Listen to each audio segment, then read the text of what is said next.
குறைச்சிருக்கீங்கன்னா இவ்வளவு நாளைக்கு அதிகமா வாங்கிட்டு இருக்கீங்களா அப்படிங்கிறது.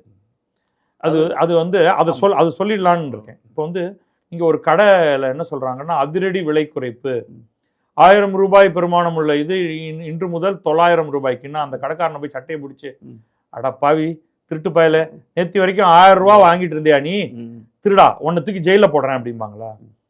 இது வந்து அசட்டுத்தனத்தோட உச்சம். இதை காங்கிரஸ் தொடர்ந்து பண்ணிட்டு இருக்கு. அதனுடைய செய்தி தொடர்பாளர்கள் தலைவர்கள்லாம் பேசிட்டு இருக்காங்க.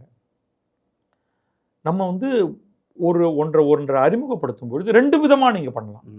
ஒன்று வந்து ஒரு குறிப்பிட்ட எண்ணில் ஆரம்பிக்கலாம். நீங்க வந்து ஒரு 5% டாக்ஸ் போடுவோம், அதுலேருந்து இவ்வளோ வரும்னு எதிர்பார்ப்போம். அது வரலைன்னா நம்ம வந்து 5 7 ஆக்குவோம், 7 9 ஆக்குவோம் அப்படின்னு. ஹிஸ்டாரிக்கலி நமக்கு இதெல்லாம் நடந்திருக்கு. வருமான வரி ஆரம்பத்தில் மிக சாதாரணமாக இருந்தது, கொஞ்சம் கொஞ்சமாக போய் ஒரு கட்டத்தில் எங்கேயோ ஹைல போயிட்டு, இந்திரா காந்தியுடைய காலத்திலலாம் 90% வந்து வருமான வரியெல்லாம் இருந்திருக்கு ஒரு பிராக்கெட்டுக்கு மேல.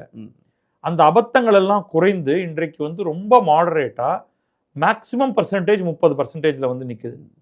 அப்ப அதை குறைக்கும் பொழுது அப்ப இவ்வளவு நாள் அதிகமா வாங்கினியா அப்படின்னு கேட்கறது வந்து அபத்தம்.